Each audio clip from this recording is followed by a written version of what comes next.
Start. Hello everyone. Today we are going to explain the problem on mathematical modeling. So myself Sneha Sujin Munirni.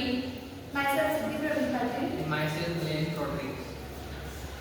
So today our problem statement is to try and estimate the size of the area of lake from Google Map in different ways. So this is the lake which we have to, and we are going to explain how to find out its area. So first we have to understand the problem, what it is. We have to find the area of the lake which is in an irregular state. So we cannot find out the area just by using simple calculations or simple problem formulas. Instead, we have to use some other logics to find out this. So we have used some grid lines. We have drawn some lines on the lake, such as this way, and to find the area.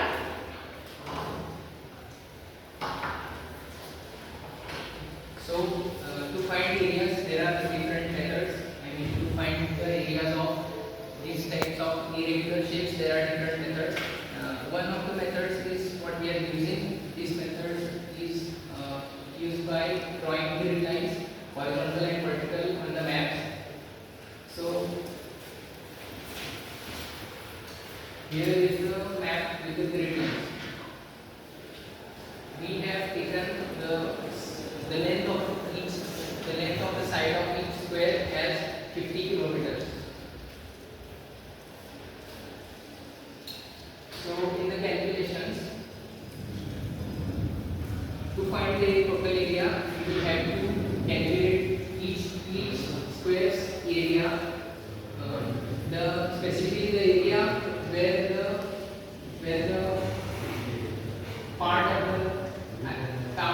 the lake is contained.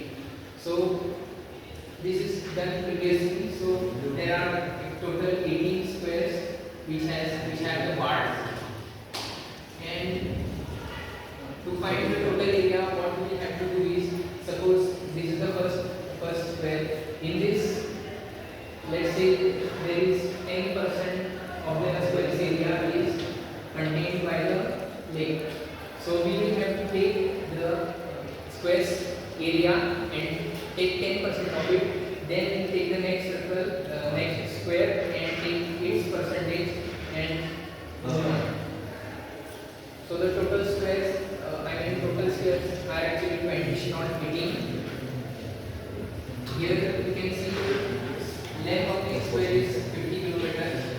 Area of each square will be 50 by 50, 2500 square kilometers.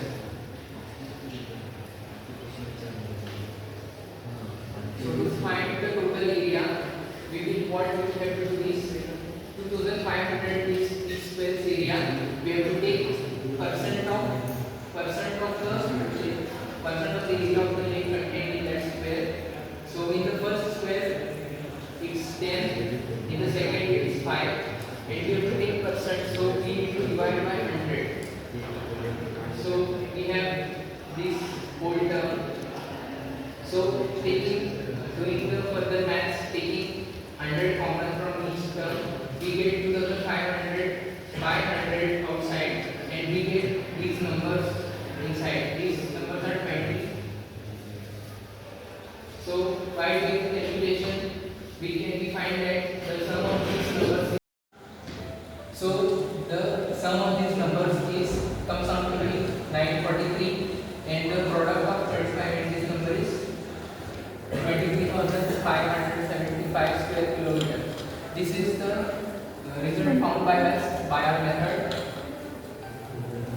So if we compare it from the result provided on the internet, the result on the internet is 25,666 and ours is 23,575. So if we divide the difference by our value, we get 8.87%. So this is the error. This is the error our method. Benefits and drawbacks of the mathematical modeling that we have used. So basically this method allows us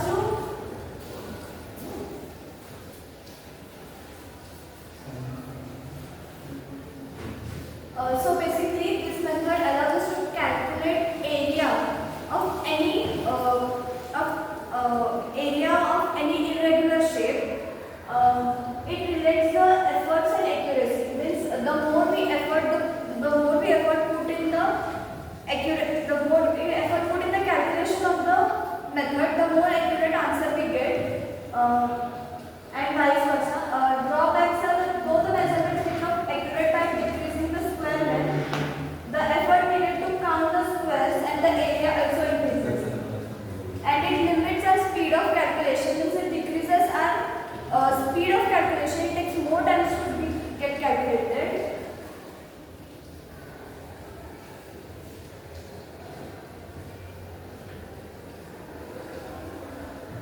So here we are. Here is the conclusion.